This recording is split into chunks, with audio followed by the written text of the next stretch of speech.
hands on it. What's that? I love those. Yeah, they're pretty. I had never shot one before. Now, what is this? Mike Pappas greeted you where? So this is at Red October. I went down to go see him, Okay.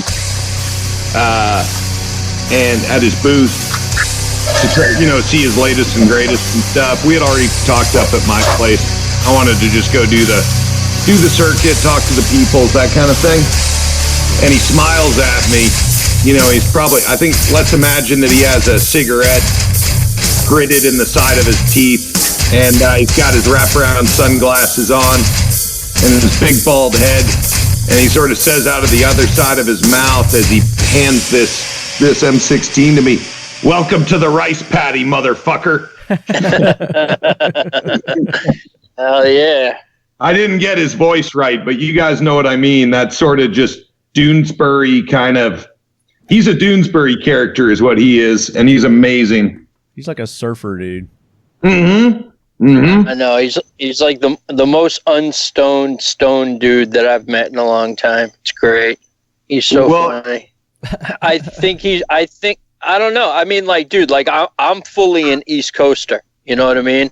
So to me, that's just what left coast sounds like. So I just figured he's from California or something. Nah, he's from Utah, and they don't talk like that there. Not a lot of Weird. beaches in Utah. I guess. I know. Is my camera dark on your end? There we go. I think I got it. Not really. Good. Yeah. So you can see all my. Oh no! face. Someday I'll have a desk at home. I kind of like the lack of equipment that you got there. That's pretty good. No, I think it sucks. I Yeah. think you need to get with the times, Jay. Come on, son. I actually have a very, very analog house, man. I have a very analog house. Okay. But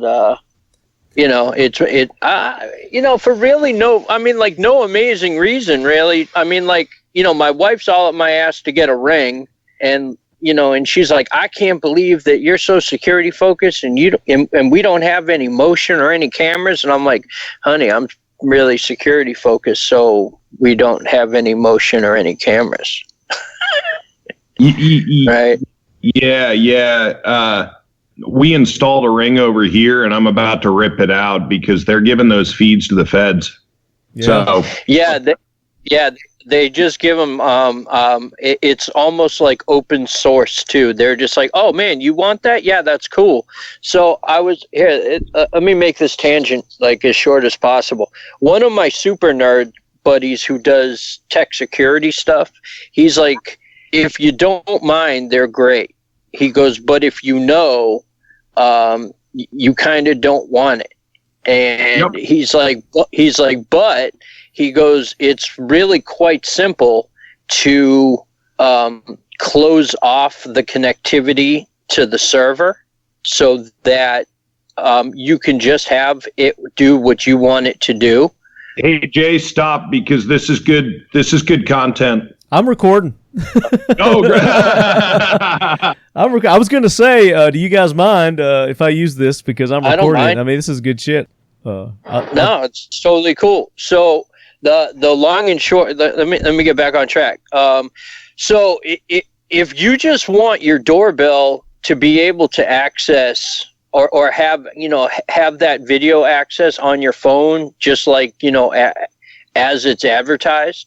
It's my current understanding that if you're running some variety of and I'm not a super nerd. I rely on nerds to do my things for me because I'm kind of anti-technology in many ways because of its invasiveness. So I'll use it on my terms voluntarily.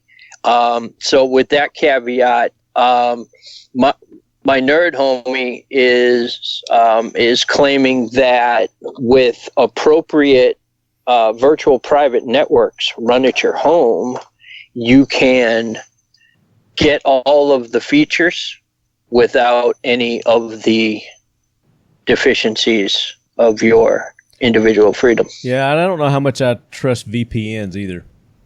Yeah, I have a good buddy who is a internet security. He does network penetration testing and is a super nerd. And his hobby, if you can believe it, is to buy home security systems and hack them and learn how to gain access to your network through them. And I asked him for recommendations on hard to penetrate security cameras, and he didn't have any suggestions. And he said that the Wi-Fi connected household is really insecure, and Sure. it gives me great pause as to what we do. And I don't have any of that at my house for those same privacy concerns. You know, the Amazon, what the heck's it called? Alexa, I've got one of those too. Yeah. Oh, dude. Oh, yeah, no. That damn thing will just go off for no reason sometimes. Well, it's been absolutely proven that they're recording what's being said, and I don't think that we should trust those corporations to have our best interests at heart by any stretch. No, I don't either. They're selling our information. I mean, it's obvious. I mean, you could be having a conversation with somebody, you know, in your home, and you have that Alexa thing, and then you go do a browser search or something, and then what you were talking about pops up on your browser. Yeah, sure. Well, there's that, and I'm not quite sure if it's just a story or if it actually happened or not. But I believe there was a domestic disturbance, and or it seemed like there was a domestic disturbance, and that's what Alexa triggered on and notified notified the police department, and they showed up. And I'm not sure if that was hyperbole or if that was a legit story. Well, you should go to that website. What's it called? You can go and see if stuff's fact or not. What's it called?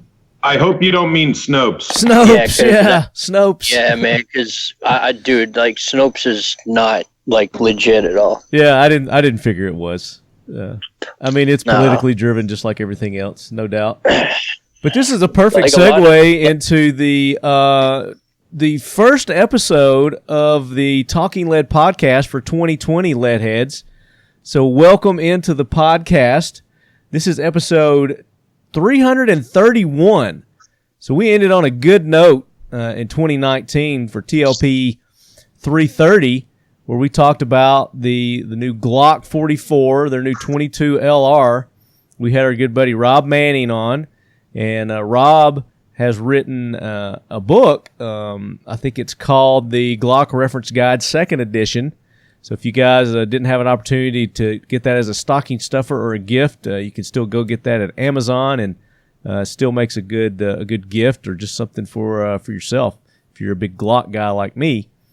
But we, like I said, we talked about the 22 LR. We talked about the pros, the cons. Some of the stuff circulating out on the interwebs about it. So if you didn't listen to that show, make sure you go back, check it out, because we were also doing a little giveaway that was tied in with that episode. So obviously, if you're going to be going back and listen to it now, you're too late, because we're going to be announcing the winner of that contest that we had with Rob on this episode. And as you just heard my guest talking, I just started the recording button when we got on Skype here, because I knew there was going to be some golden nuggets. So I just thought I'd let it run there. A little different intro than what you're normally used to for the Talking Lead podcast. But I'll go ahead and introduce our guest in case you didn't recognize their voice. They're no strangers to the show.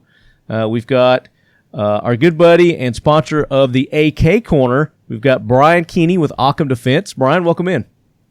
Super happy to be here with some really smart dudes. So thanks for having me. Yes, sir. And Happy New Year to you guys.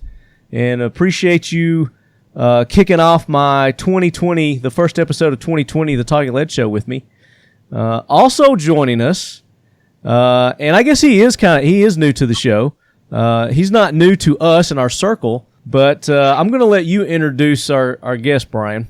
Well, I've known Jay from League of Pirates for several years now. He was one of the first people that I met kind of in the gun culture that knew a ton about AKs, and also a lot about liberty and the non-aggression principle and some other sort of libertarian concepts that I've been interested in for a good deal of time. My journey towards the gun culture came when I realized, brought a bunch of links together that that nobody was in charge of my safety but me. People typically think about that the police are there to protect them individually, and that is not the case. Nobody in government is really there to protect you as an individual. It's about serving the community, and that's great. But when it hits the fan, if there's a hurricane, FEMA will tell you right on their website, don't plan on us coming, have food. And I had enough violent encounters in California where I was living, where I used to just run away. And then when I had kids, I couldn't run anymore. And so I realized it was up to me, and that those kids were depending on me. And so that sort of journey towards individualism and self-preservation, self-preservation and all that. And so started talking with Jay and realized that he knew a whole lot more about that than I did, and about the origins of this thing called the non-aggression principle, which is basically that it's wrong to hurt people or take their stuff, and that you can use as much force as necessary ethically to stop a threat. And that if everybody acted that way, we would have utopia. And of course, we'll never have that, but it's a pretty darn good direction to head in. And when he founded League of Pirates, I was super excited because the content he was putting out was all of this great. The way he speaks is great. He's kind of a stand-up comedian in some sense, and that you'll be hearing him. He's from New England as well. He'll be just rapping like a normal New England guy, and then he'll go real talk, and with his Florida roots. And so I love hearing him talk about ethics and AKs and sticking it to the man. And so that'll be my intro for Jay here. Very good, Jay. League of Pirates, welcome into the Talking Lead podcast, brother. Well, I'm totally humbled by that introduction. Thank you, Brian. Greatly appreciate all them kind words. Marty, thank you for having me. Truly a pleasure to finally come on board and talk a little bit of stuff and do our thing and spread our message. Yeah, man. And we've been talking about this for a while, and I thought the timing was perfect. Why not have you to kick off our 2020 season?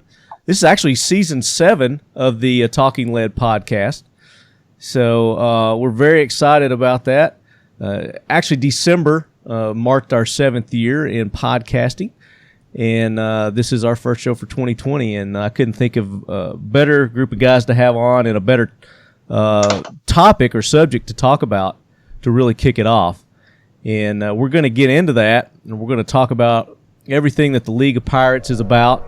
And Jay, and we're going to have a good time with that. But first, it is time for the first jackwagon train of the 2020 season. So, Gunny, bring that train in. Hoorah, Semper Fi, do or die, hold 'em high at 8th and I.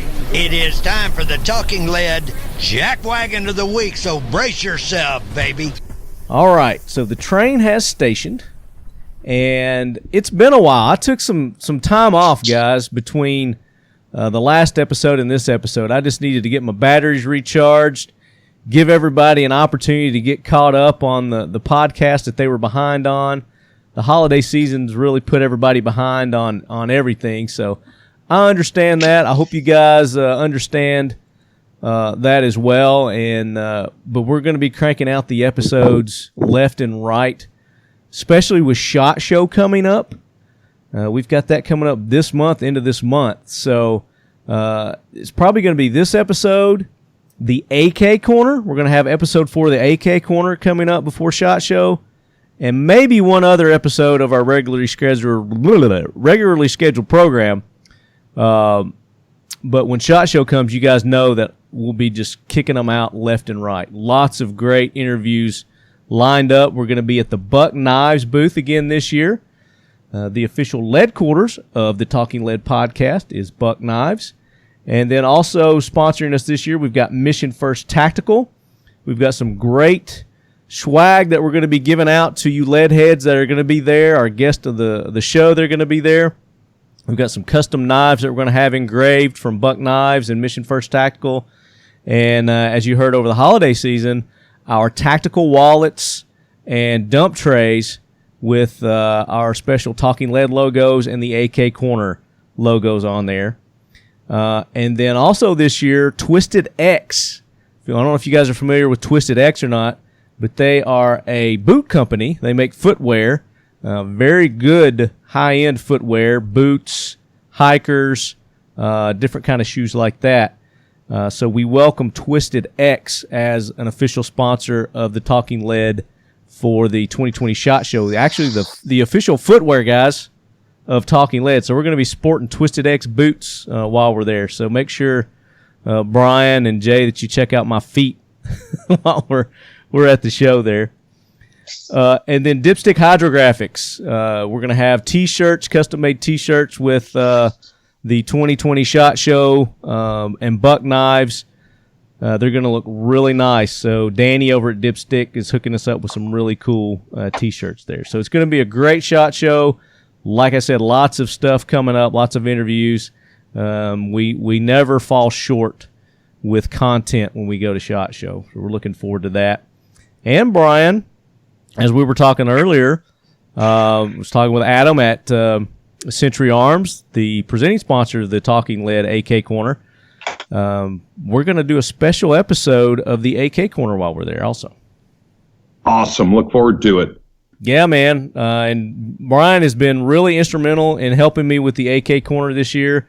So if you guys have been really enjoying the episodes, Brian is a big key factor to that. So make sure you go show Occam Defense some love and let Brian know how much you've been enjoying the shows this season 2 of the Talking Lead AK Corner. Well, thanks. That's kind of you to say. Well, I'm kind of a kind guy when I want to be. But I don't say shit unless it's true. So let's get into our jack wagons. All that just to get into our jack wagons. And I'm going to kick it off with one of our lead heads here. We're going to go to Jeffrey Haddocks. And Jeffrey Haddocks sends this link in. And I hope I sent it to you guys. This is Memphis top cop wants to ban all handguns from cars in the city. So this is in Tennessee. And in Tennessee, it is legal to carry a firearm in your car without a carry permit because it is considered an extension of your domicile, of your home. And that doesn't require you to have a special license for that. So it goes on to say... Go ahead. That's a Castle Doctrine extension there? That too. Yes. Memphis Police Department Director Michael Rawlings would really like to ban handguns from cars in the crime-ridden city, but Tennessee has a robust state preemption law, so he's appealing to Shelby County state legislators for help. The legislative delegation members are the folks who could make changes, but they also know the gun lobby is powerful in the state capital, and it's not likely that many lawmakers from other parts of Tennessee care about what Shelby County wants. It's going to be a tough road to hoe, says the Shelby County State Representative Dwayne Thompson, Democrat, no surprise there, because there's the NRA and the Tennessee Firearms Association. I'm assuming they will push back if we submit it. Well, not just them, but just the citizens of the state are going to push back on that. I mean, it's very invasive of our freedoms and our rights, and I mean, this shouldn't even be a consideration. And this is going to get into some other things that we're going to talk about, some other states that are going through some even more stringent times with gun laws and gun banning than Tennessee is. But yes, definitely, what is his name? Michael Rawlings, Memphis Police Department. Welcome to the jack wagon train. So what about you guys? You got any jack wagons you want to throw on the train? Oh, how about Michael Bloomberg saying that the guy, and forgive me, sir, for not remembering your name, but the gentleman in Texas who saved all those folks in that church and made a beautiful headshot with the pistol from, I don't know, 30, 40 feet, something like that. And like just a freaking stud. And saying,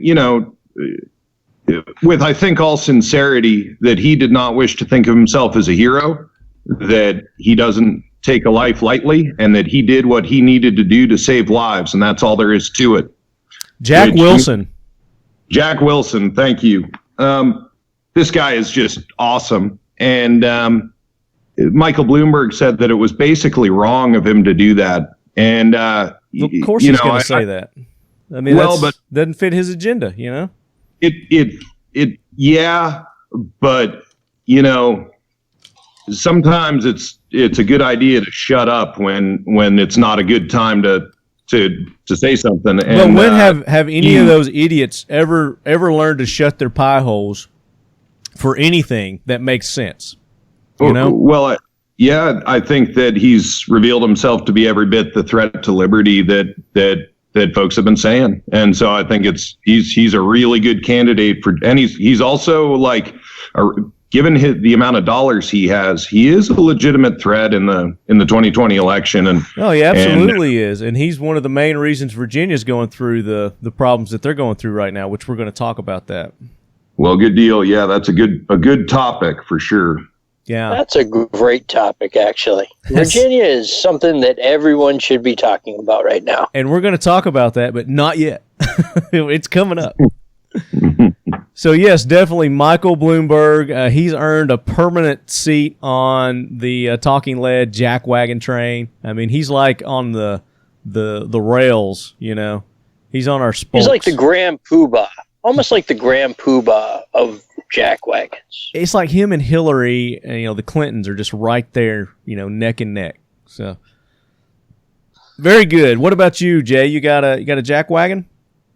I most certainly do. Why don't we bestow a special place on the throne for Virginia State Senator David Marsden, who got caught in his open mic at the commission meeting, calling our righteous brothers of the Republic a bunch of complaining children. He was, okay. Yes, sir. So while he's there listening to the consent of the governed, he thought that it was actually more important to just stay quiet, because if you ignore a screaming child, they calm down, as some of us parents will kind of sort of relate to. Children should be seen and not heard. The old adage. So there was a article that was released this afternoon that basically, rather than recanting his statement, he doubled down on it, ironically, and said that he wished that he had the opportunity, or taken the opportunity more correctly, to address the crowd and express his disdain for their participation in their constitutional republic. Wow. So his disdain for them to exercise their First Amendment rights. That's right. And be heard. And him to actually listen, because that's what his position is to do, is to listen to his constituents. State senator, go figure. Supposed to listen besides talk? Interesting. Shameful. Yeah, that reminds me of at Bundy Ranch, they assembled a cordoned off area that was a First Amendment zone. And that was where you were supposed to go to express your First Amendment right. Oh, and, my gosh. that kind of goes to the core of, I think, that's one of the, I think of LOP kind of being like at the center of a wagon wheel, and there's a bunch of spokes going out. And just to clarify, when Brian says LOP, we're talking about the League of Pirates. Yeah, sorry about that. We're not quite there for the abbreviation yet for our listeners, but we'll get there. Well, yeah, they get on the cool kid train for sure. That's right. That's right. So, there one thing that definitely went out in the 70s after Vietnam protests was civics classes, and that was very much on purpose, because politicians realized that it was really bad to have a bunch of well-educated young people that didn't want to tolerate bullshit. And one of the things that's not taught, or that is taught, is that rights are given by the government. And that couldn't be further from the truth. And, rights are are either, depending on your religion, bestowed by God, or if you're a humanist, they are natural rights, meaning you can do whatever the heck you want. There are consequences sometimes, and, you'll have, wastes of skin like this dude from Virginia that think that they have power over us in a way that is just completely inaccurate and incorrect.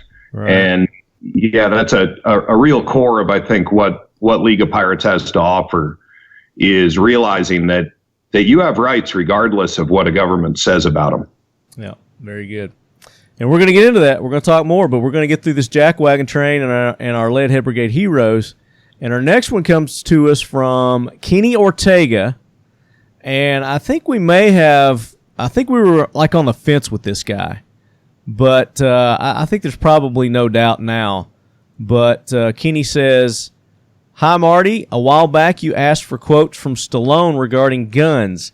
He is as elitist as they get. He has a concealed carry weapon in California, but feels that the masses shouldn't have guns, only the select few like himself." And then he gives a link here to Stallone, and this is studygrowknowledgeblog.com. You could probably just Google this and find it. Just another Hollywood hypocrite elitist, and it just goes through, and I guess it talks about some quotes and things that he has made there. So I was kind of, like I said, on the fence with him before, where I thought that I had heard something in the past where he was pro 2A, pro, everybody exercising their Second Amendment rights, but I think this probably goes through and contradicts that. So anyway, probably not just for that, but for other reasons too. Sylvester Stallone's on the jackwagon train, so very good.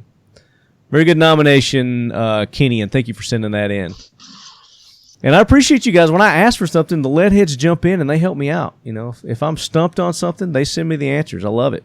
So our next one was from Kenneth McGee, and it was about the church shooting. So we just addressed that a little bit earlier.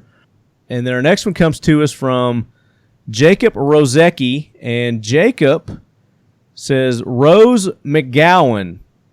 And I don't think I'm going to read what he says. This was horrible. He says this T word, waffle, another word for a vagina, apologized to Iran for killing their general. Oh my gosh, like it's even her place to do that. Rose McGowan and John Cusack, oh my gosh, took to Twitter late Thursday and early Friday with harsh reactions to President Trump's order of the airstrike that killed Iran's top general, Queef Sol up in my manny. Of course, I mispronounced that on purpose. Cusack, 53, spared no time blasting Trump on Thursday night, letting his 1.6 million followers know that he deemed the president clueless for putting United States citizens in danger. I'm not even going to go through and read these idiots' remarks and comments. I mean, they're going to be just as idiotic as these people are. I mean, most of these Hollywoodites have never even graduated high school, but yet they consider themselves experts on political matters and the way that people should live, and to hell with them. So I'm not even going to read this. I'm going to say yes, Rose McGowan, and I love John Cusack, man, but I'm not surprised that he's an elitist leftist as well. So welcome to the jackwagon train, to Rose and to John Cusack. I was just kind of scamming through here and seeing if there was anything worth reading. It was repugnantly ignorant. Oh, yeah, I'm sure it was. I'm not even going to dignify it. But yes, good nominations there, Jacob. And Jacob, hopefully he's going to be at SHOT Show. Jacob's always, him and Dooley are my men on the street helping me out at SHOT Show, tracking down the latest and greatest cool products and innovations at SHOT Show and bringing them to you guys. So hopefully they're going to be there again this year. Who else we got? Am I missing? We got several. Like I said, I had a lot to get caught up on while we were gone. Did you guys have any more? Oh, here we go. Let's talk about this one. So this is one that I'm going to put on the jack wagon train. And this is in Florida. Teacher is charged with battery after throwing student out of class. And just to summarize it, there was a student, he's a 14-year-old student that I guess they were, I don't know what they were doing on the computers, but he was playing music. And the teacher asked him to turn it down or put in his earbuds or something like that. And the kid did it for a minute, but then he undid it, turned it back up, started getting loud, and I guess he was singing also. He was rapping, disrupting the class, basically, being a punk. And the teacher went to turn his volume down, and the kid smacked his hand away. So the teacher's like, all right, whatever. And he started to walk away, and I think the kid called him a cracker or something like that. And the teacher is like Samoan. He's not even white. And he'd had enough of it. He grabbed the kid, picked him up out of his seat, and carried him across the room and put him out in the hall, I guess. And, of course, his parents raised hell. Teacher got suspended, and they're investigating the whole episode now. Now, I'm sure this guy's probably going to lose. Of course they are.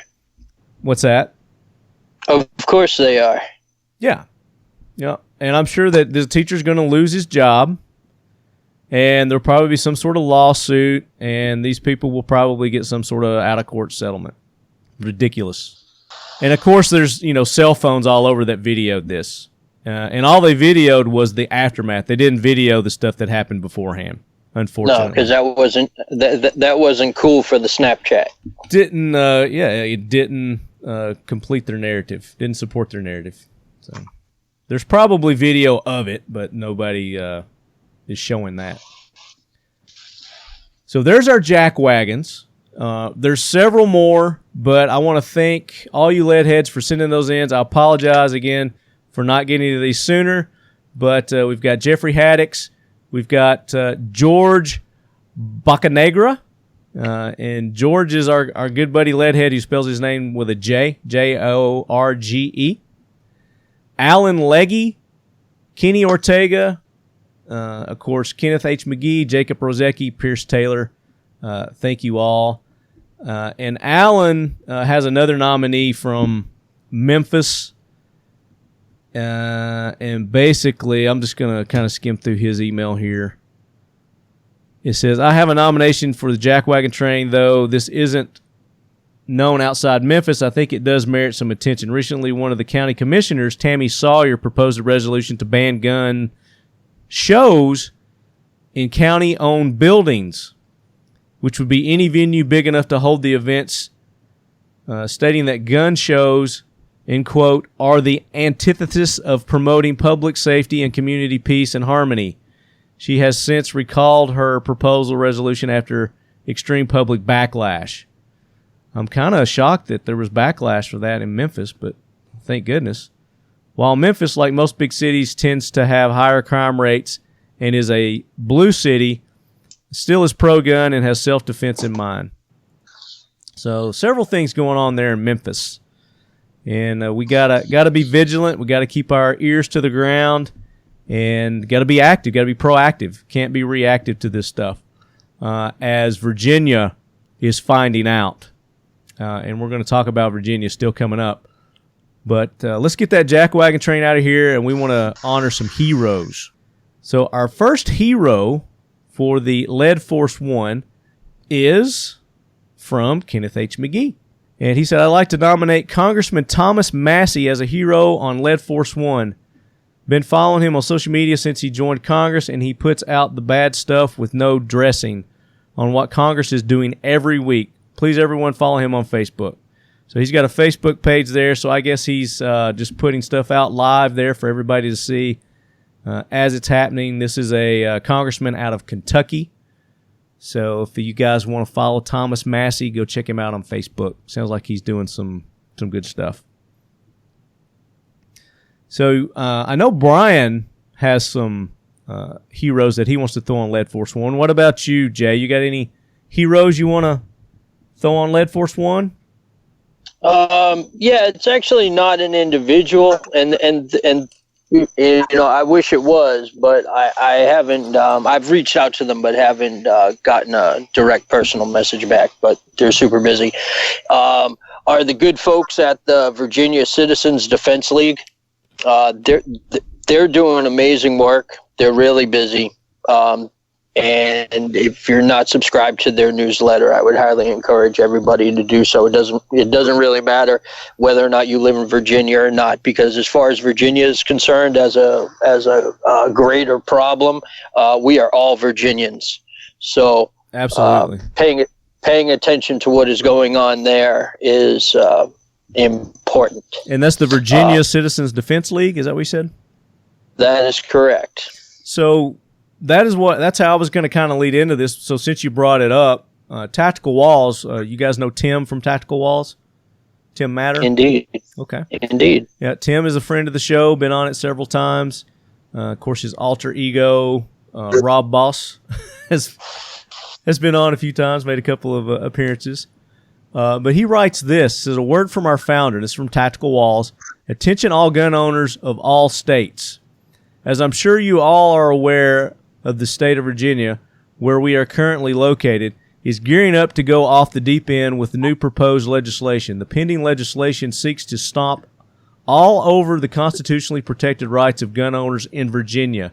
If you are wondering how we got into this mess and how this has escalated so quickly, I will tell you that it is because for far too long people have not been paying attention to the issues in their states.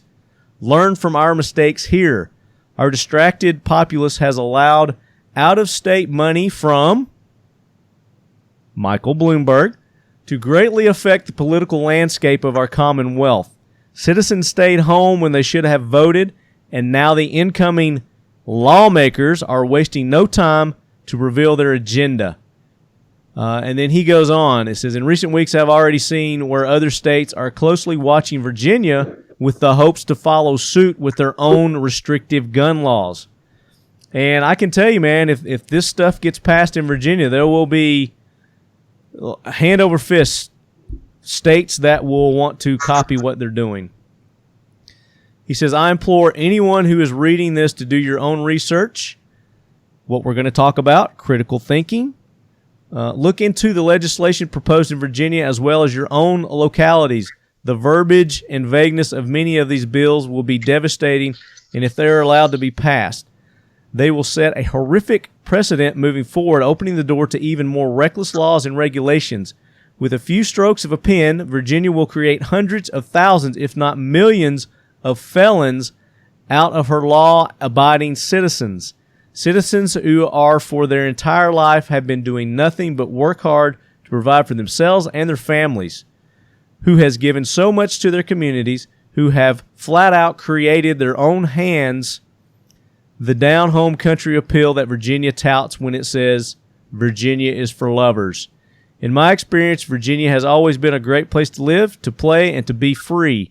That is the Virginia that we all know and love. If you are from Virginia, or even if you're not, but you can make it to Lobby Day at the Capitol in Richmond on January the 20th, I implore you to do so. Show the lawmakers that we will not sit and ignore them as they seek to strip away and abort our constitutional rights. So he goes on and talks a little bit more about that, but definitely, if any of you lead heads are in Virginia, or if you can make it out there January the 20th, of course that's during SHOT Show, and all of us are going to be at SHOT Show, but I'm sure this is going to be one of the forefront topics during SHOT Show. So I guarantee that. Yeah, absolutely right. Not heard the last of this, leadheads, and we'll keep you posted. But definitely go support Tim in his message here, and it's a great company too. They make great products. Tactical Walls, I love their products.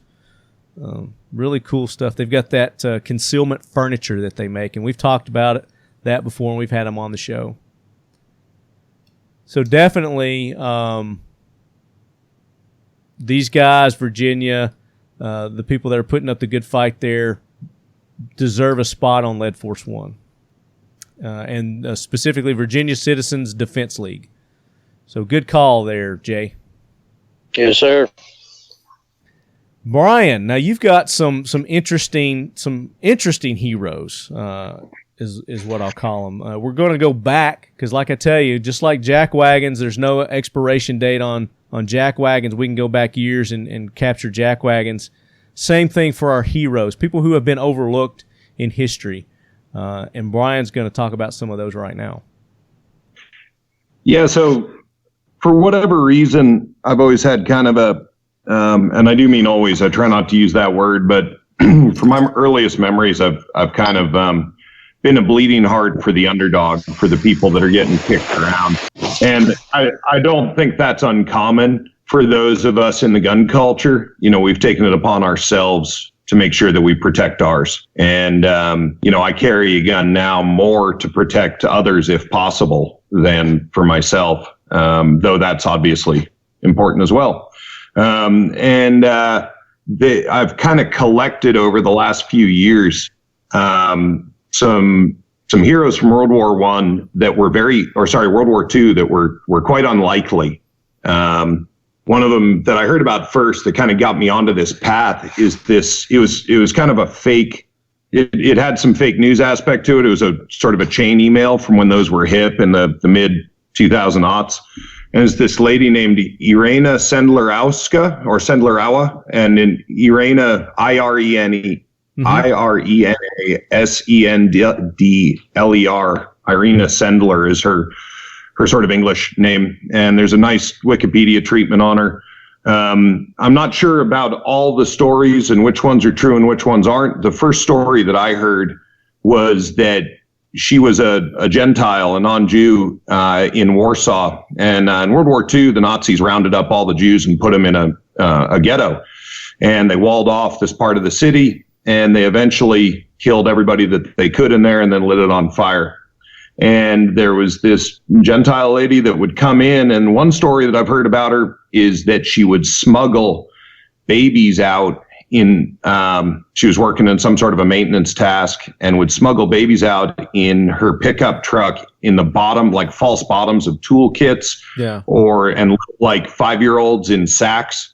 And the other story is that she was a social worker who went in and forged papers for Jewish kids to get them out. And she eventually got caught in both stories that I've heard.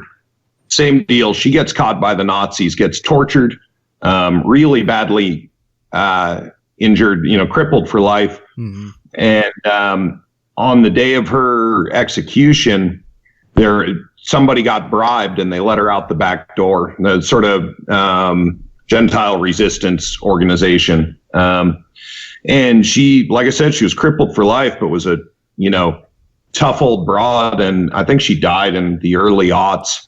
And there's no Nobel Peace Prize for this woman, and hardly anybody knows her name. And the fact that Obama got a Peace Prize for doing nothing, I think says more about the sham that is the Nobel Peace Prize than anything else. But this lady, everybody know her name. And what we do around here is I've named all the computers at Occam.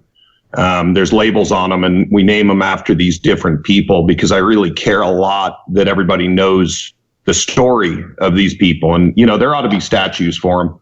And she's not, she's only one of a bunch. There's one other lady. There's actually two that kind of go together. There's Zivia Lubetkin and Kazak Rodom. And they're easy to find on our Instagram page. On Occam Defense's Instagram, you'll see, if you scroll through, if you look for black and white pictures, you'll see stories about these folks. But the sewers of Warsaw, the Nazis had a hard time sealing them off. And these guys would get down in the sewer and they would they'd basically knife a Nazi or use whatever they could, club a Nazi to get his gun. And then they'd use that gun to kill more Nazis and get more guns. And pretty soon they had a little army. And these were warriors, but they weren't fighters. These were just everyday people. And they would run around in these filthy sewers and kill fascists, which I can't think of a better thing to do with one's time. And well, especially back then. Yeah. Yeah. Well, I don't know. I would fuck. Eventually, the Nazis got wise to these folks and started putting poison gas down in the sewers. And so a bunch of these folks died in a pretty awful way, but they died a hero's death. And for all those that we don't know the names of, there's a ton of good people that went down in an ugly way, but they were dead heroes. And James Yeager talked a lot about that. When it's your time, you can be a live coward, a dead coward, or a live hero, or a dead hero.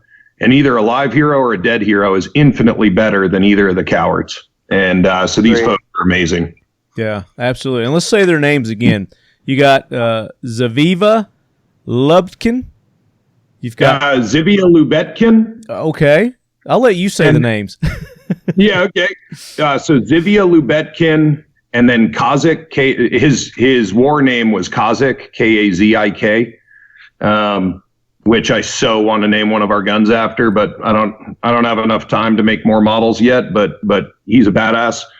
And then there's Irina Sendlerawa is the first one, the lady that smuggled she saved like 1,500 kids or something before she got caught. Like, crazy brave woman. You know what that reminds me of? And they may have based this character, somewhere between her and maybe some of these other ladies. But have you heard of that show? It's called The Handmaid's Tale. I've heard of it. I haven't watched it because it's apparently a pretty leftist, kind of deal. But if it's good, I'm down to watch anything. No, I think you would very much appreciate it because it's fighting against ideals like that. But anyway, the main character, she was doing a lot of stuff like what you're talking about that these ladies did too. So that's awesome. Yeah, it just reminded me when you were telling her story about that TV show. But go ahead.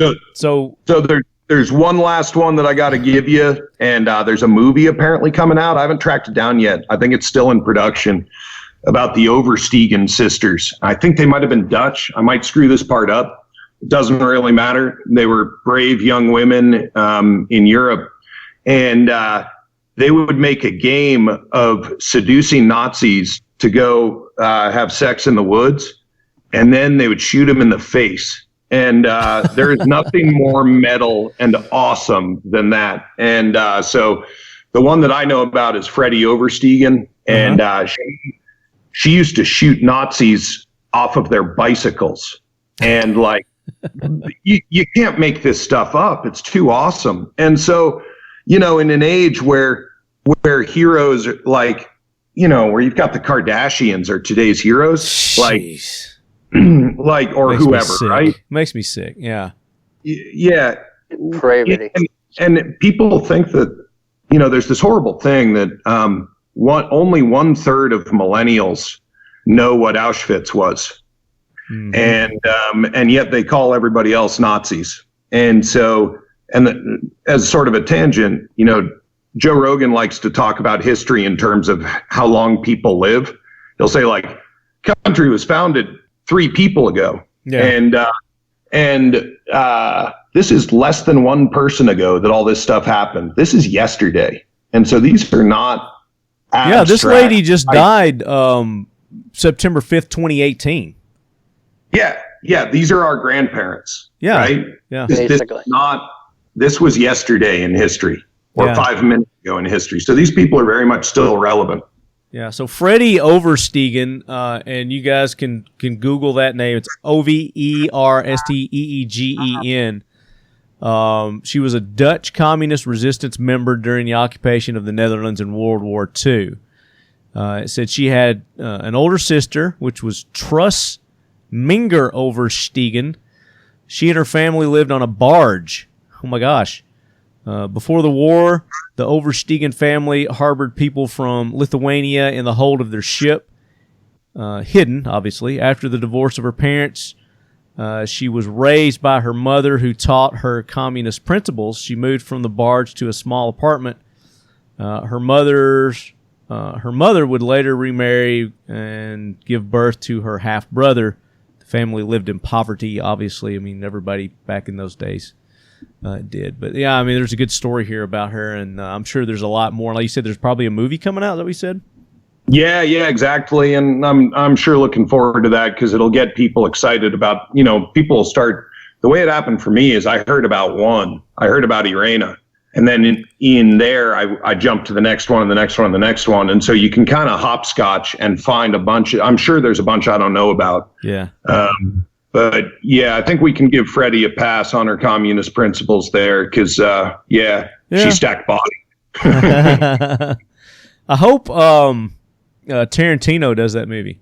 That could be really cool. Yeah, that would be real cool. That'd be awesome. So somebody that can make it vivid, and So yeah, definitely deserving spots on Lead Force One, Leadhead Brigade Heroes, and it's never too late to nominate or bring to light a hero. So if you leadheads out there have heroes you want to nominate, send your nominations to talkinglead@gmail.com and put in the subject Lead Force One or either Leadhead Brigade Hero, something like that, so I know what it is. And of course, on the converse of that are jack wagons. Just put in the subject jack wagon. I don't know exactly what you're talking about. So very good. I said, well, that took a lot longer than probably our normal shows, but we had a lot of catching up to do. So very good Jack Wagon Train and Lead Force One, guys. So now we want to talk about LOP, Brian and Jay, the League of Pirates. So I guess I saw the League of Pirates. It was brought to my attention probably, it's been less than a year ago. Just months ago. So how long have you been doing the League of Pirates? And then, Jay, talk about, obviously, the concept and the principles behind the League of Pirates. And talk about yourself as much as you want to. Again, I understand your situation. So. All right, well, actually, I'll tell you what. It's probably actually a good place to start, and then I'll work it in. As far as I'm concerned, my role in the League of Pirates is fairly insignificant. League of Pirates is not me, and it's not the people that contribute to the website or the Gram or the Facebook, really. League of Pirates is all of us. We are all a part of the League of Pirates. So my role is insignificant. The League of Pirates is an idea. And that idea reaches out over the abyss and essentially just screams, "Leave me the fuck alone." I didn't come up with that. Right? I didn't invent that. It's just something that I've identified with since I was a really young kid. And the older that I get, the more I identify with that. And that's basically where we live there. League of Pirates was started as a social media device so that I could essentially share information that continued from classes and seminars that I teach locally. I wasn't operating a website at the time and didn't have any interest in doing that. So I figured that I could start a Facebook page, and anything that was relevant to my curriculums, I could post there so that people could continue learning. Right, and you talk about classes and you talk about learning. What are you teaching? What's the core here? Other than leave me the fuck alone, what does that mean? That unto itself is kind of a separate thing. Sure. But the types of classes that I was teaching was various types of pistol classes, various carbine classes, some rifle classes, some introduction to preparation, Okay. Whereas you, just a mild example of that is that where I live in a hurricane zone, you have a bunch of you have a great population that will run out to the Home Depot about 20 minutes after they get their hurricane warning and go buy a whole bunch of shit that they have no idea how to use. And just expect it to be there too. Expect it to be there, expect it to be in stock. Yeah. Yeah, it's it's all good. I'll go run to the grocery store. I'll go get me a couple bottles of water and some Doritos and maybe a couple cans of tuna fish, a sterno, and a handle of Jack, and I'm square. Life is good. Yeah. Life is good. Just enough right? enough to get me by until somebody can come save me. Theoretically, I mean, if you want to think so. Yeah. Right. Exactly. So that's my point. Yeah. If you want to think that. Yeah. Right. What happened is that I began getting approached to instruct some suburbanites on practical preparations that they can do year long so that they can mitigate their risk during storm season, which then transitioned into how can I mitigate risk against violent threats during those same time periods. Mm-hmm. And that just sort of turned into a thing that I started teaching fairly regularly. And that was essentially the types of course material that... So more along the lines of prepping for your area, for the type of disasters that happen seasonally, which everybody knows that they're going to happen at some point in time during the season, but yet they don't prepare for it. Right, they completely ignore it. Right. I'm sitting in, the first week of January in 65 degrees and nobody's worried about anything right now. Right. However, they should be, because there's lots of risks. And all the clues that you're giving us, I'm going to say you're down in the southern part of the United States around a body of ocean. I am in the Northern Caribbean, sir. Okay. I am in the Northern Caribbean. Perfect. Yep. So, be it as it may, I'm sitting outside, it's breezy, and I'm wearing shorts and a t-shirt, and that's about it.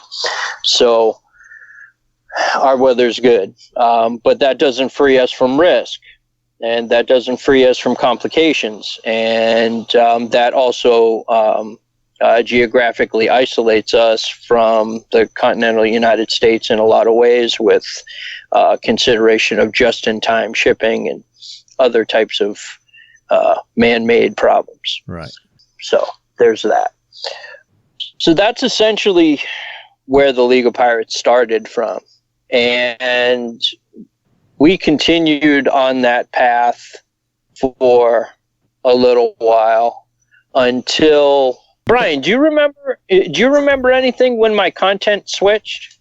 Like so many things, it's sort of organic, right? Like, and by that I mean when you start training guns, you get your first, or there's a bunch of ways in. There's a bunch of roads to self-ownership, and one of them is when you start training with guns and become responsible for your own protection, and then you realize that, oh man. It extends a lot further than just a firearm. That's right, and it's all of these things, and so that's I don't know if you guys have had this experience, but sometimes you'll come across an expert, and you'll want to learn what they're doing, and they've been doing it so long that they don't know how to tell you how to do it because it's in their bones. And it's one real problem with higher education, with college, because the people who are professors are the most talented people, and that makes them terrible teachers. And one of the things that I think Jay experiences, and he's actually a great teacher, so I'm not saying that, but like when you're on this path long enough, the boundaries between subjects fade away, and you start realizing the vast interconnectivity between the different concepts. And it's one reason that I just love Jay's tagline for is any fate but submission. And that's really the goal, right? Is to go the opposite direction from servitude, slavery, and somebody else owning your ass.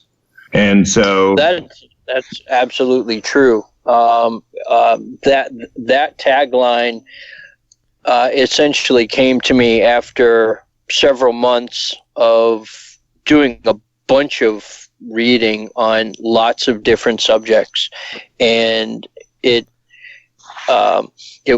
wasn't necessarily during a period of guided meditation, but it may have, maybe actually, and at the core of what the League of Pirates is philosophically is directing and guiding an individual mandate, and regardless of where you get your direction from or where it is that you seek guidance from, ultimately you're responsible for your actions. Mm-hmm. And with your guiding principles, that ultimately, from my standpoint, is ultimately all the authority that you need to live your life voluntarily and participate how you choose to.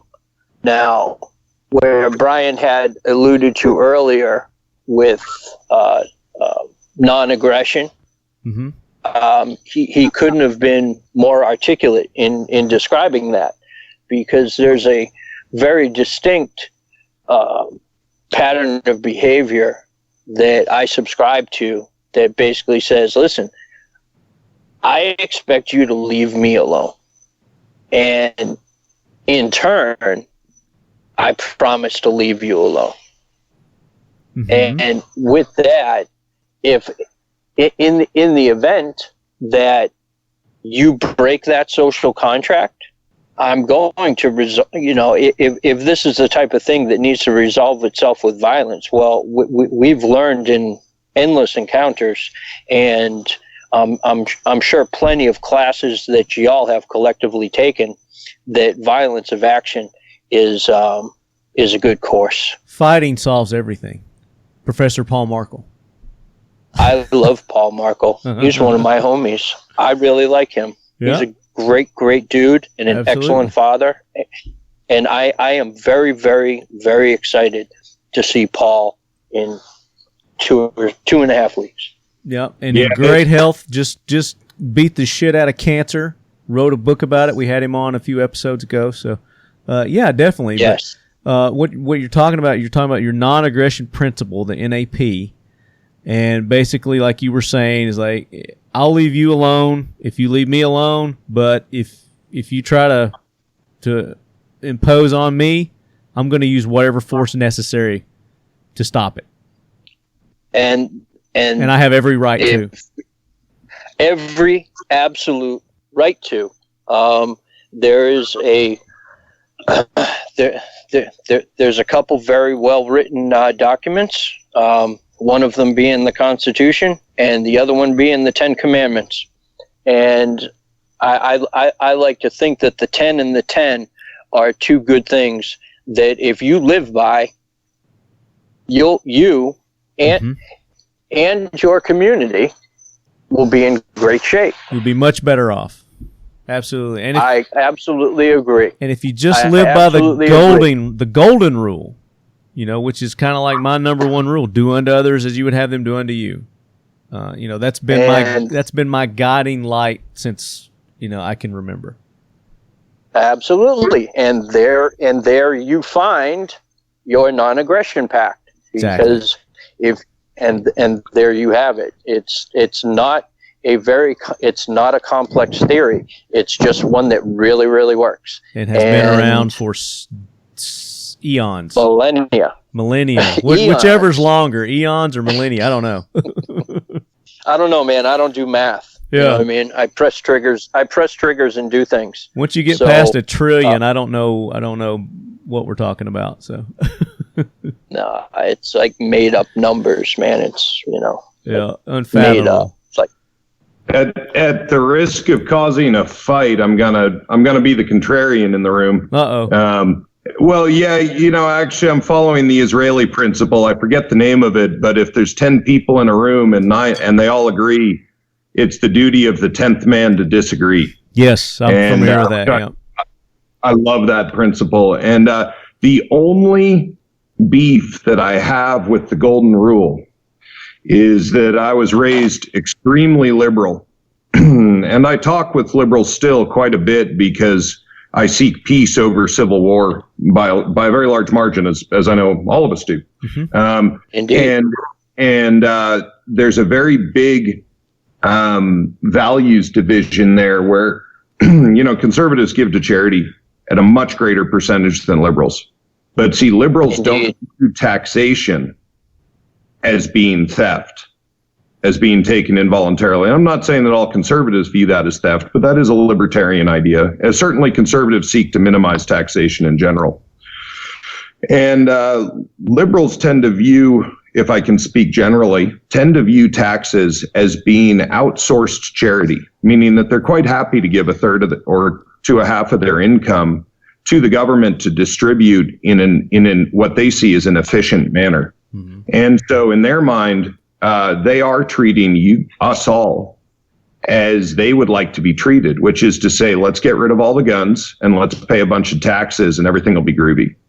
And so I modify the golden rule slightly in my own travels, in that I try to treat people the way they would like to be treated. And good point.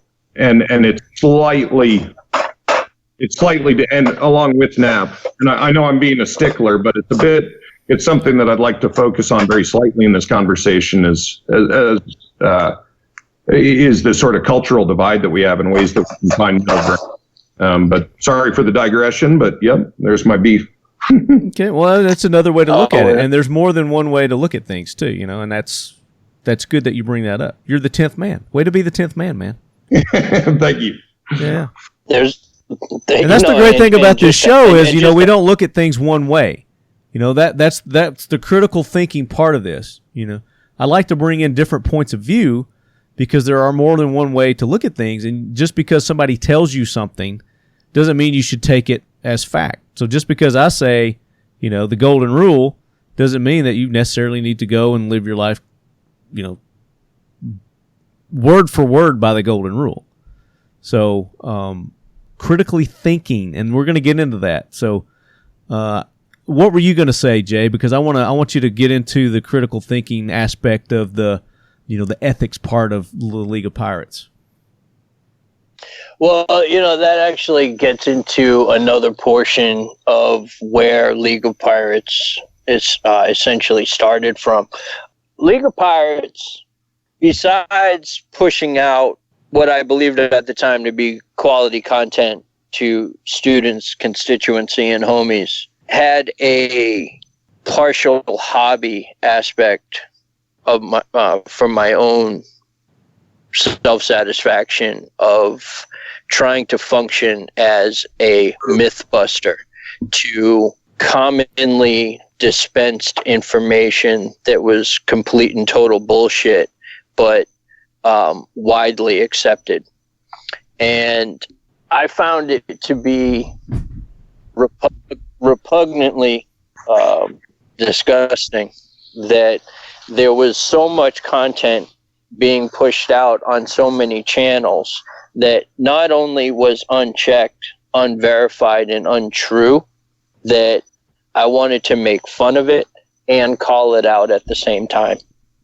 And gotcha. Makes sense because we all see that day in and day out, and we're like, how does this even get published? Right. No, totally agree. And, clicks and views and getting eyeballs on marketing content is a very real thing. And there are, as we're all well aware, there's a ton of content that's published, day to day that isn't ever actually validated. And I didn't want to just use it as low-hanging fruit to do a drive-by commentary and say, hey, by the way, you know that's bullshit, right? Yeah. And then not add anything as to why it is that I thought that it was, or not include some of the backstory of why it is throw some facts in somebody there. Said something. Yeah. Throw some facts in there, because one of the things that I'm not really a big fan of is drive-by sarcasm or just talking shit just to talk shit. It's kind of one of my favorite things to do, but yeah. We love it. Yeah, I know, but we love you for it. You know what I mean? If I may butt in, Jay, that was one of the things that first like you and I were friends before you started, like I said, before you started LOP, but one of the things that really made my ears perk up is that I would cruise your content and I would see stuff that you weren't seeing anywhere else. And it was original source material. It was live leak stuff. And in order, I don't know if you guys have spent time on live leak, but you got to troll through a whole mountain of garbage to get some good stuff and understand the context and make sure that you're not watching the Knob Creek machine gun shoot when they say that it's a massacre in Turkey, which was one of the things that LOP broke first was, hey guys, this is total BS. And so he's got these really crazy sort of, like I say, original source stuff that's obviously real, and he gets it out before mainstream media. And I like to think I'm pretty well informed and listen to a variety of news sources like most conservatives do. But Jay will break stuff before, Ben Shapiro does. And he's pretty good and fairly balanced. But Jay adds a bleeding edge on top of stuff like Daily Wire that I consider to be really good journalism. And, Daily Wire makes no beef that they've got a slant. Yeah. And the great LOP slant is through the sort of nap contrarian view that's not wild conspiracy theories. It's like, hey, this could turn into something. Look out. Pay attention. Yeah. So, Jay, talk about how and where you go to get your information. How do you come about your information and verify it and know that it's actual legitimate, real stuff? Well, that into itself is not a tight little compartmentalized, easily consumable, single serve package size thing. That's kind of an ongoing, constant process, and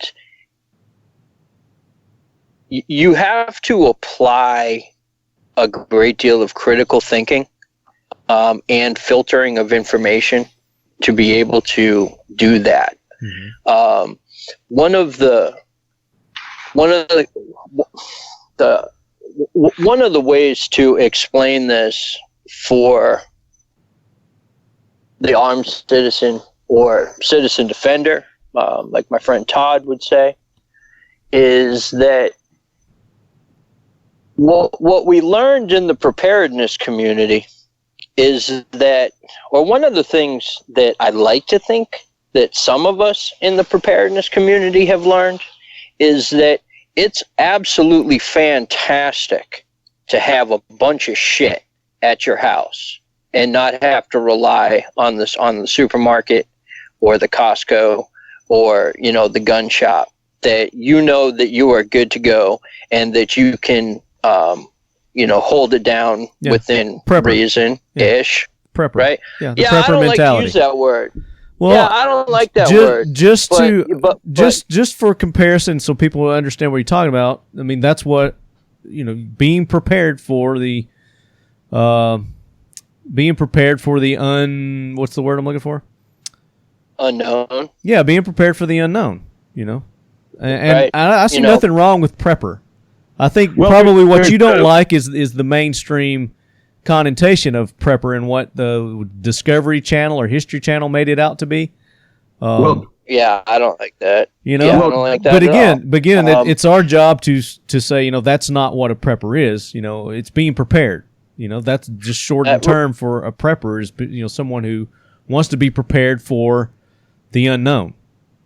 Well, there's a really good another resource out there called The Survival Podcast. A guy named Jack Spirko runs it, and he also bridles at the term prepper. And his reasoning is it's called being a responsible adult. Mm-hmm. And I suspect that's at the core of Jay's beef, and I'll be quiet now. Well, if you're preparing, then you're being a responsible adult. So I see nothing wrong with using the word prepper or being prepared, whatever it may be. But yes, being a responsible human being, not even an adult. It's teaching your kids these principles as well. So I don't really see your problem with the word prepper, other than the mainstream media has made it out to be maybe a negative connotation. But it's our duty and our responsibility, as always, if they're misusing terms, to correct them on that. So I'm good with that. Continue. So thank you, sir. So, what do you call it? Just being a responsible human being? I just call it a dude. I'm a dad, man. I'm a dude. There you go. Perfect. I'm a dad. I'm down with I'm a dad that'll do things and handle things and make risk potentially go away. That's what I do. So you've got all your stuff, and you have, we'll pretend, a decent amount of training in all of your stuff, and we'll pretend to do that. Okay. We'll pretend to say that. In an ideal world. However, in a very ideal world, there's that. So anyways, it's great that you can turn the Weather Channel on and see that you got a hurricane coming, you got a couple days, and you know what you got to do. However, there are things that happen in this world that are not going to give you advance notice. Mm-hmm. And when it comes time to allocate resources to mitigate your local risks, you are at a significant disadvantage if you do not understand your local terrain. And those are the questions that I started asking myself after reading some really high quality material by a dude named Samuel Culper, who wrote SamuelCulper.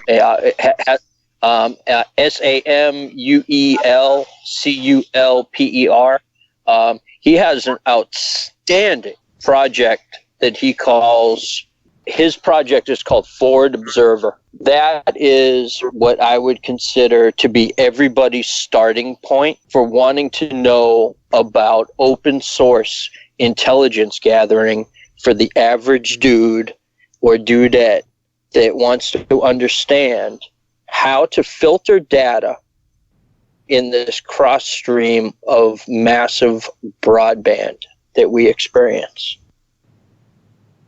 Okay, and that's a book, or what is that? A website? Actually, it's several things. He does a podcast. He does fireside chats on the tube. Okay. He's a writer, and he has a subscription service on his website. And he also teaches classes in this sorts of thing. Gotcha. Is he like a college professor, or does he just do his own? No. He's a dude who he's a dude. He's a young guy. He's a young man. He's in his in his early 30s. Okay. However, he was an intelligence officer in the Army and actually did the real thing. And he has a way of explaining this that's just fantastic. I would feel remiss if I didn't mention him when speaking about open source intelligence for armed citizens, preppers, the prepared, dads, dudes, single moms that responsible human do beings. The damn thing. Yeah, all of them, right? Yeah. So I would say his name again. Like I would be remiss. Samuel Culper. Samuel Culper. So great starting point for our listeners, if you want to get a leg up on it's open source intelligence. Okay, and when you say open source intelligence, what do you mean by that? Okay, so the internet is more than these couple veneers that we all experience. And if you are able to tap into the vast array of information that is available for free on the internet, you can learn all kinds of shit. But to do that, you have to put your emotions to the side, and you have to open your eyes, and you have to open your ears, and you have to quantify your data. And by that, what do you mean? What I mean by that is just because you see something, that does not necessarily mean that the thing that you're seeing is going to match what you are looking for.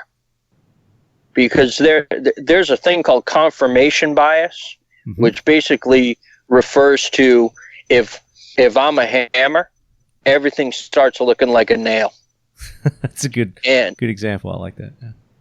And one of the things when I'm looking for specific information, right, I can look at something, and I'm not always right. Sometimes I'm wrong. That happens. Everybody. It's just how it is. It's the nature of these things, because there is a very real thing called mis and disinformation, and various forms of propaganda that we are all subjected to. Day in and day out by both sides. Day in and day out of the right and the left. Absolutely. It's because everybody has an agenda, and everybody wants you to believe what they believe.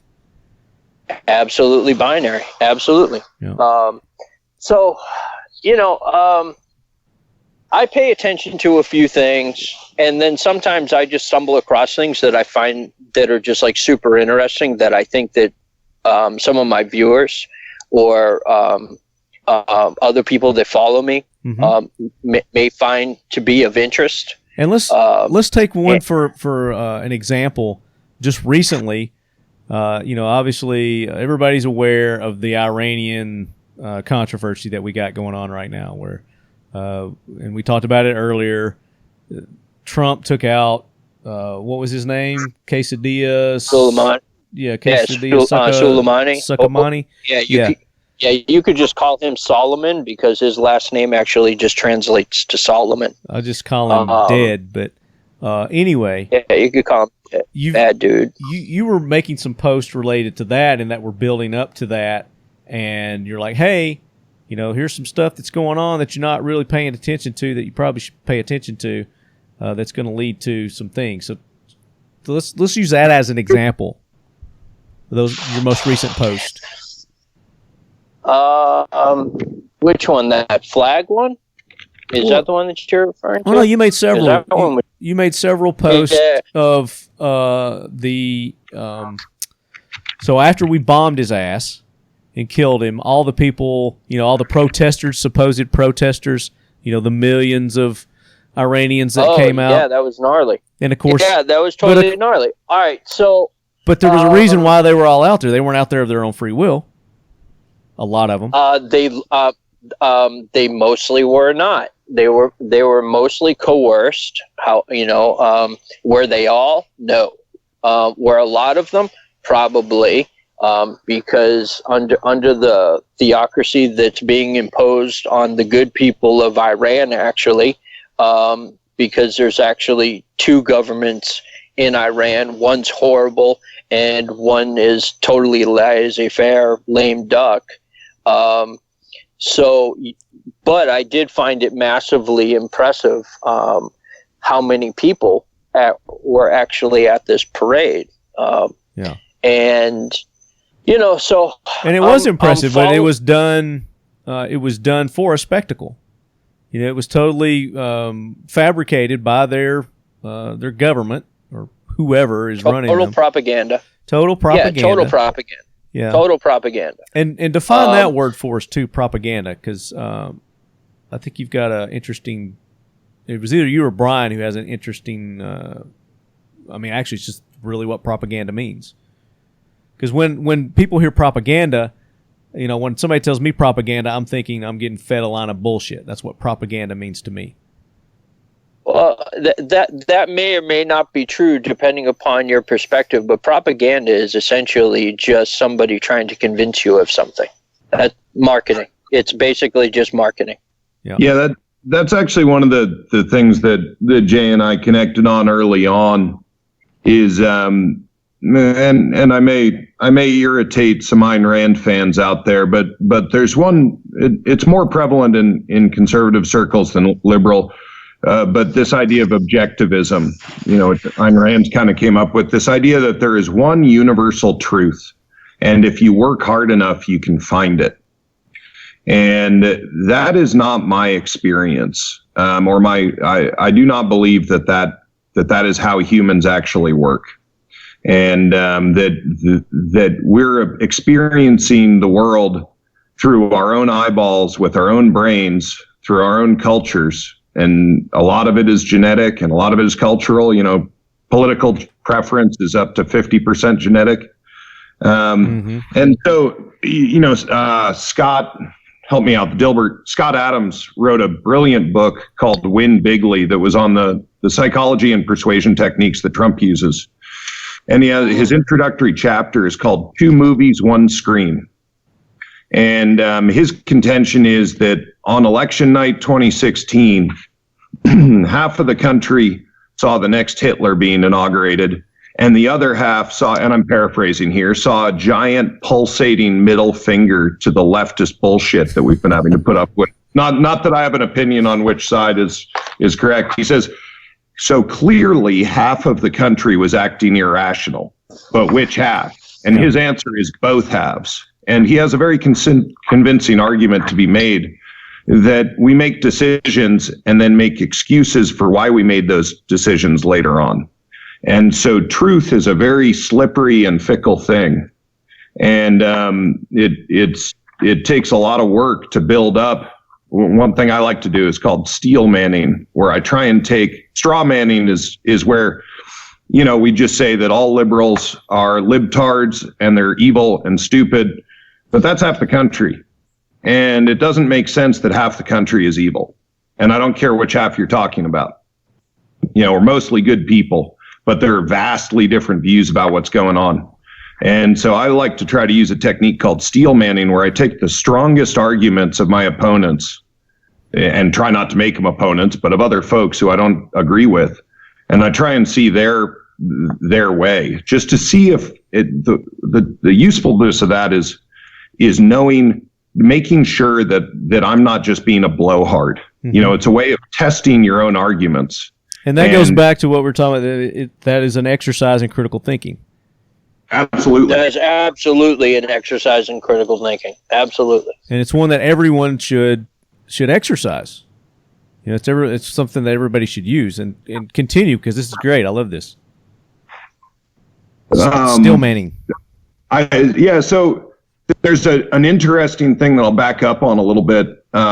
There's a bunch of psychological techniques or effects that I only learned about recently, and I think Jay's pretty facile with a lot of them.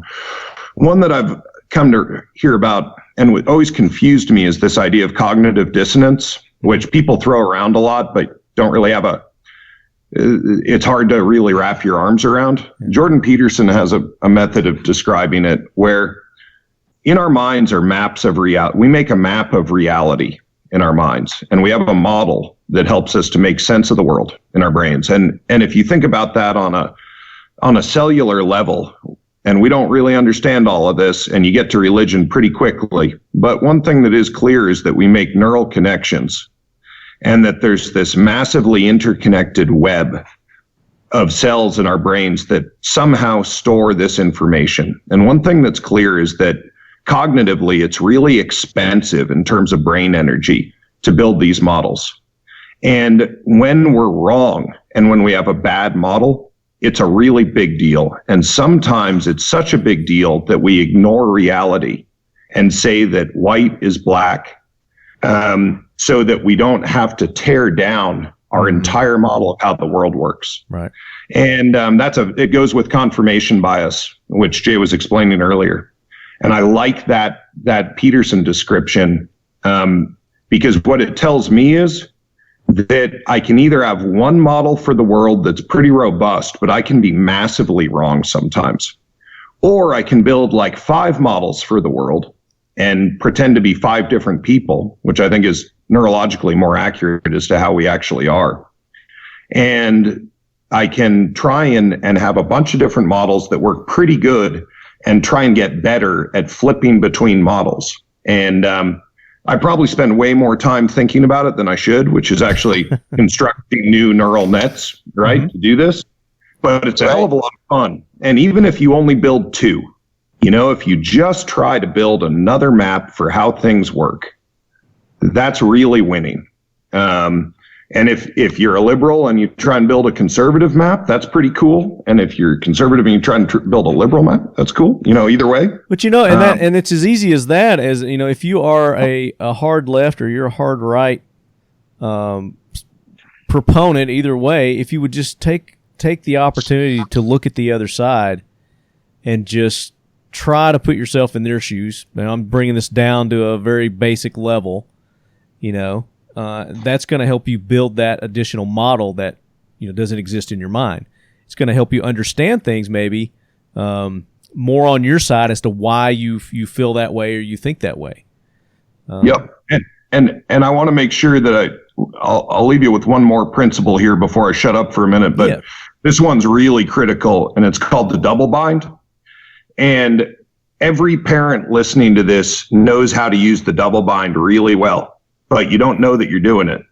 If you've got your 3-year-old and they won't brush their teeth for bedtime, what do? You say you can use the red toothbrush or the blue toothbrush. And the kid's like, I'm going to use the blue toothbrush. And you're like, good job. And they very happily brush their teeth. And what happened there is this principle called the double bind, where if you give people a choice, it doesn't even matter if they want if both of the choices suck, they'll still pick one and think that they made a decision for themselves. Right. When in reality, they did exactly what you wanted.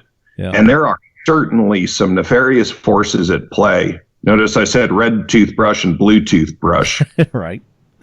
Certainly. It's like electing presidents or something. It's almost like that. Debbie Wasserman Schultz, who's maybe the most evil person in Florida, recently was quoted when asked about superdelegates. Bernie, I'm not a fan of Bernie, like in any way, but that guy got screwed in 2016, like really hard. And it was because of Debbie Wasserman Schultz. And what she said when asked about superdelegates and if they were Democratic was, well, we don't want people who aren't party regulars deciding who the nominee is. And so the machine decides who the blue team is putting forward. And that's what pissed the Republican, the Republican machine off so much, was that Trump was not on their menu of options. All right. And he hacked the system. And, it was supposed to be somebody else. And I'm glad that the system got riled up. And I want to be careful because I'm the first one to shit all over government. However, it's a miracle that it works as well as it does, and we've made it as long as we have. So I do want to take a minute. Longest in history, Yeah, it's amazing. And, Jordan Peterson has that other rule: put your own house in perfect order before you criticize the world. Well, and that's my alternate model, is that I try to watch the amount that I talk smack about the current systems, and also give thanks that we don't have to worry about roving Somali pirates taking our daughters. Like, we got it really good here. Super good. And so with that, I think that gives us a very good idea of what the League of Pirates is about. But is there anything else that you want to add, Jay, as to what you guys are really about, what you're trying to accomplish, where you're headed. In all reality, that largely does summarize philosophically what we're about and the types of things that we gravitate towards for our content in the future. Because this thing is really starting to snowball, we're going to be opening it up to larger or actually smaller issues within these issues, so that we can all gain a better understanding of exactly what it is that we have going on in this country. I'm not concerned about the world. I'm concerned about my local area and my county and my state and my union. That's why I'm not so concerned about, universal or global issues at this time. And, I'm not going to say that that's off limits, because, well, I don't really have any limits. But I would prefer to keep the focus on what things are going on that influence me as an individual, that you have direct locally, control over at this point, or that I have direct access to, Right. because I'm not convinced that I really have any control over anything, actually. I think that ego plays a big role in what we think we have control over. Yeah. But we have tools and thoughts that we can use to mitigate the effects of things that attempt to control us. And with that, those are the things that I'm looking to enhance and to continue to work on personally and assist others in that path. Mm-hmm. Because if you are deciding to prepare for bad days, and if you are wanting to learn how to use your weapon better, or to learn how to use a weapon at all, you have to have a compass. And I seek to have the League of Pirates be that compass. And that's the point. So whether it be using open source intelligence, taking classes, having discussions, and pointing out things, those all will fall under the umbrella of League of Pirates Actual. So give your contact information. Where can people go and learn more about the League of Pirates, start following the League of Pirates? And I'm assuming, you're talking about classes and questions, and where people can get in touch with you if they have questions. If you're offering training courses, where can they go and get all this information? We just spun up the website at theleagueofpirates.com. That website's up, it's running, it's functioning. You can contact us through the contact button there. All of our other ancillary information is also on that website. We're on Facebook, again, the same, The League of Pirates on Facebook, and also Instagram, theleagueofpirates.com. Or sorry, yeah, Instagram, whatever Instagram is. At but the you League can of search Pirates. us. Yeah. At the League of Pirates. I'm smart like that. Our content is different on each one of those channels. Interesting. Okay. Well, I don't want to look at the same stuff when I go to people's, like our Facebook has slightly different content than what you'll find on the Instagram. Mm-hmm. And that is also different than what you'll find in full-length blogs on the website. Gotcha. So wherever you click, you'll find the same types of information, but you will not find all the same links on. Gotcha. Or all the same exact duplicate content on each of those channels. Okay, so what you're saying is they need to follow Facebook, Instagram, go to your website. They're going to get varying information on all these sites. So you can't just follow Instagram and expect you're getting all the information. So go because follow you're them. not. Yeah, absolutely go not. follow them Yes, on all those platforms. So and as like you said, this is just starting up. It's going to evolve. It's going to grow. Is there memberships in this, or is it just basically right now just following kind of stuff? I do not do paywalls, and there is no Patreon or anything of that sort. Okay. The way that we work is we work off of capitalism. So I guess what I'm asking is, how do I become a pirate? If I want to become a pirate, how do I become a pirate? So I'm gonna be the hype man for a minute. Okay, Jay thanks. has some of the most wonderful, artistic, and sarcastic and shitposty type of content on his store. He has a flag. You can fly the flag. We fly one here, and they got shirts. They have flag. Yeah. The flag is amazing. We fly it here, and there's also some pretty great content with like RPGs and stuff. So go help my brother out there and buy a flag and a shirt and literally fly the flag for LOP here. So I want a pirate name.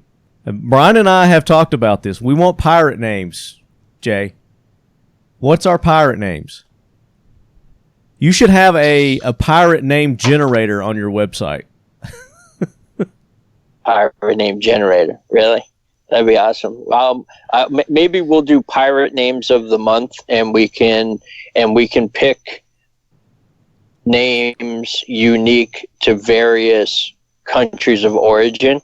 So why don't we start with Somali pirates for this month? So I'll assign you Somali names. Awesome.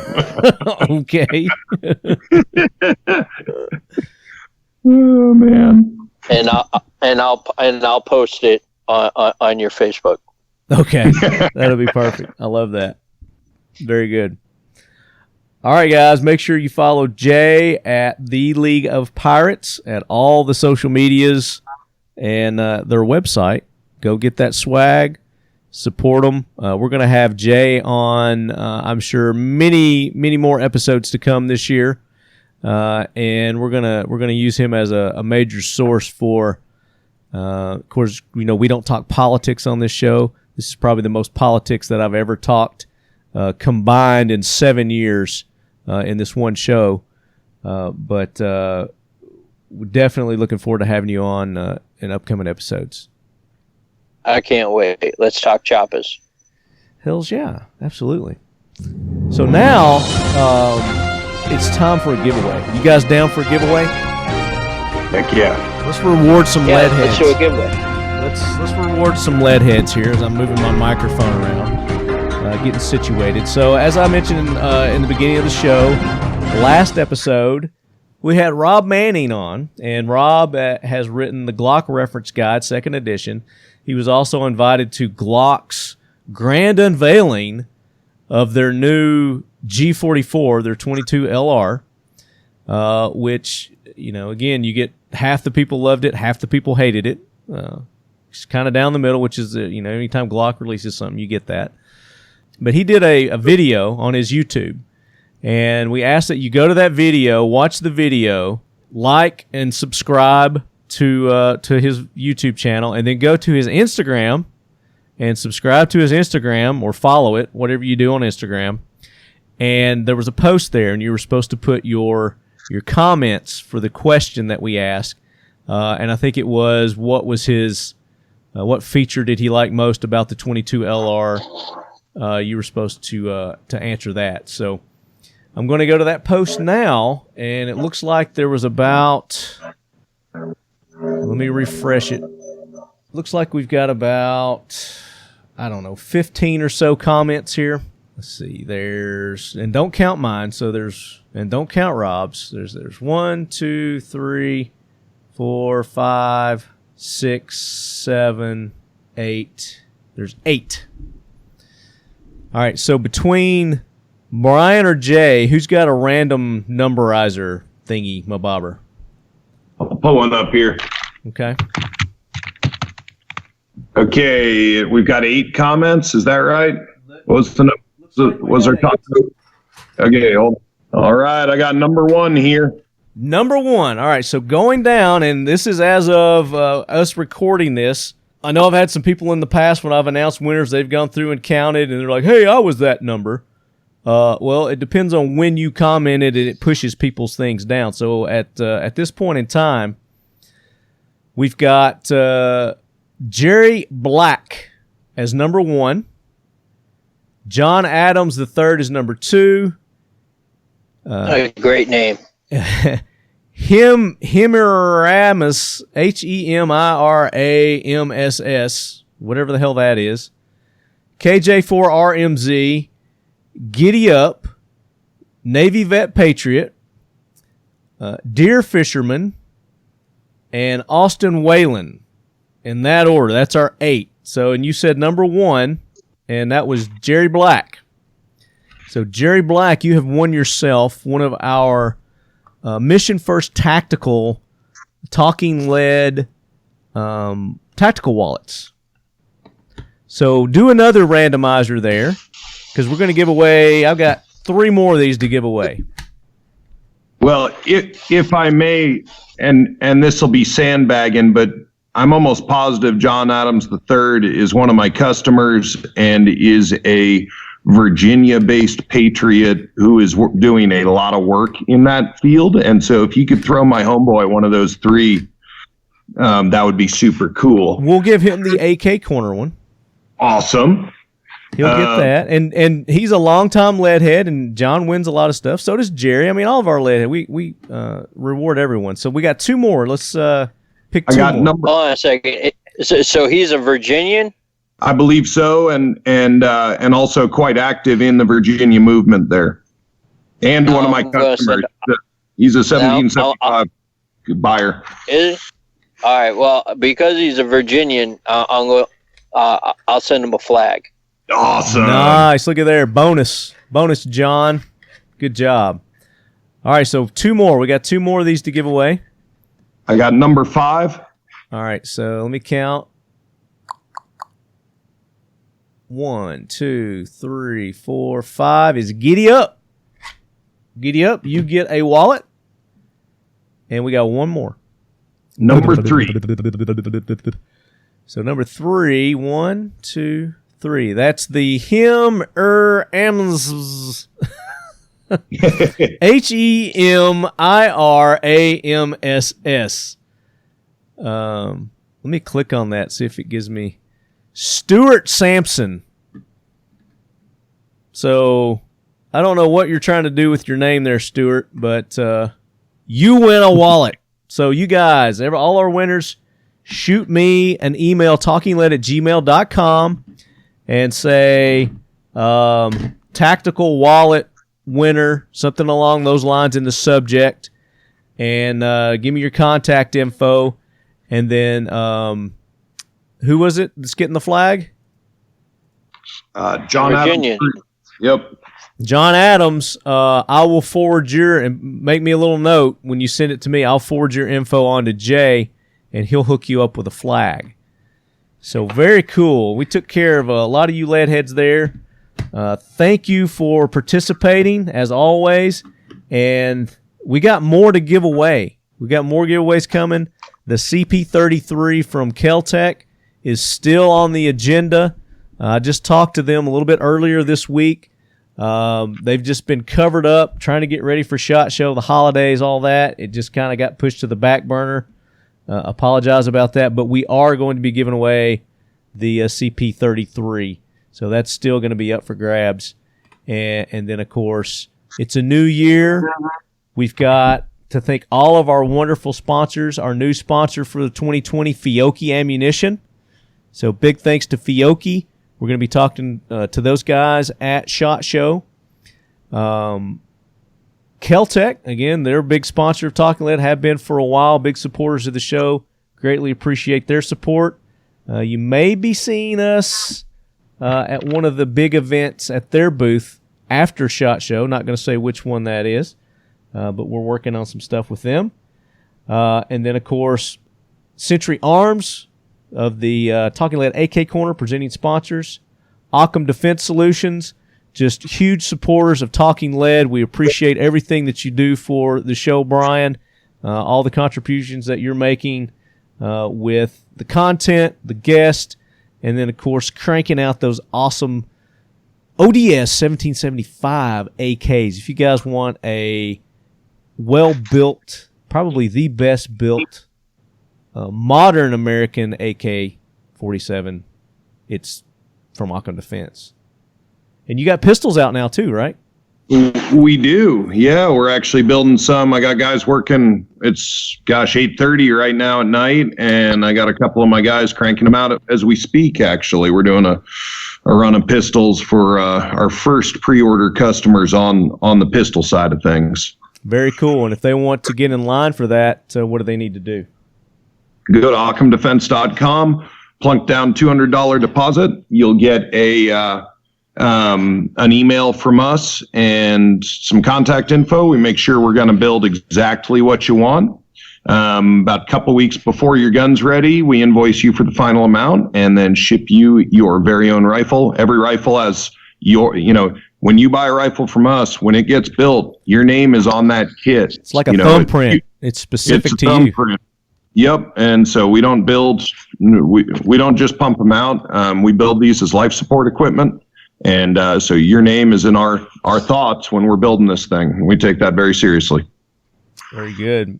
Mission First Tactical, if you weren't one of the lucky recipients of one of our tactical wallets or the dump trays, of course, I didn't give any dump trays away this time, but you can go to Mission First Tactical, and they have the wallets and the dump trays there. And these aren't just like stickers on these things. This is like injected into the molding. So you could scratch this stuff, throw it in mud, dirt, and that logo is still going to stay on there, be nice and shiny and crisp. And, these are made from like a Kydex material. Very tough material, like they make wallets. And then, of course, they've got furniture for AKs and, for ARs. And we're trying to get them to start doing some AK furniture and stuff again. They used to do it. But check them out, Mission First Tactical. We're going to have some limited edition SHOT Show wallets and dump trays at SHOT Show. So if you lead heads are going to be there, make sure you come by the booth. And if we've got some, we'll try to hook you up. We're going to have shirts from Dipstick Hydrographics. And then, of course, Buck Knives is going to be the official lead quarters for the 2020 SHOT Show. And we're going to have some custom knives from Buck Knives. It's going to have the Talking Lead logo in there, Mission First Tactical, and Buck Knives. And then we've got some other special cool knives that are going to be made up special just for SHOT Show. And Twisted X, the official footwear of Talking Lead for the 2020 SHOT Show. Make sure you guys go visit Twisted X and welcome them aboard as an official sponsor of the Talking Lead podcast. And Modern Spartan Systems. Don't just clean your firearms, optimize them with Modern Spartan Systems line of cleaning solutions. And, of course, they've got that TVT engine oil additive. I just got the lead sled back out of the shop, fixed, running, put new shoes on her. She's running great. And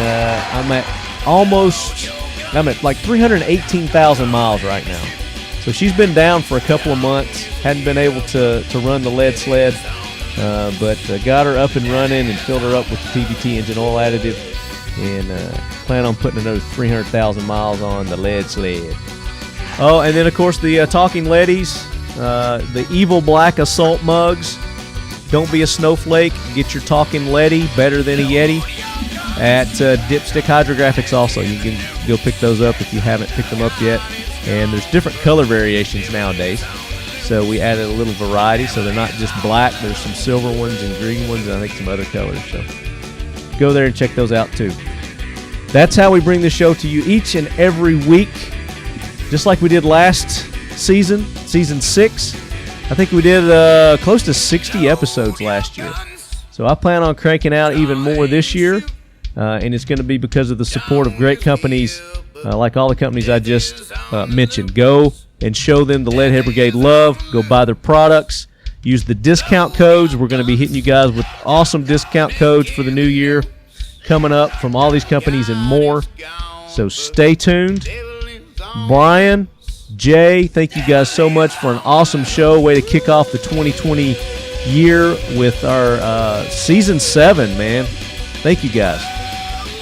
Congrats. Thank you, sir. Yep. Thank you. And as always, lead heads, keep your loved ones close. And your ODS 1775 closer. And any fate is better than submission.